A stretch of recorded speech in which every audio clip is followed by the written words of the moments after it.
Ujung enjing barudak sampurasun. Hidup poe ieu orang diajar bahasa Sunda. Sok buka buku paketna, tempo di dinya halaman 12. Di halaman 12 nyaeta aya isi cerpen anu judulna Ulin Bebarengan. Tah, jadi ku bapa rek dibacakeun heula nya isi cerpenna. Pabeurang-beurang sanggeus balik sakola, Lukman jeung Robi ulin bebarengan. Urang ulin di lapangan jeung barudak. Yuman resep geura, cek Robi ka Lukman. Hayulah, cek Lukman.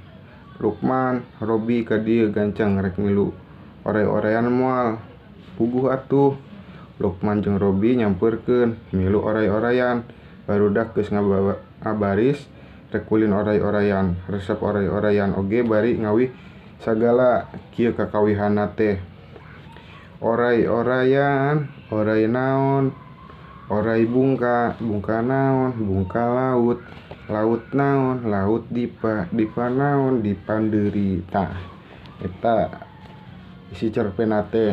Nah, terus buka di halaman 13. Di halaman 13 anu bagian B aya ngajawabananya.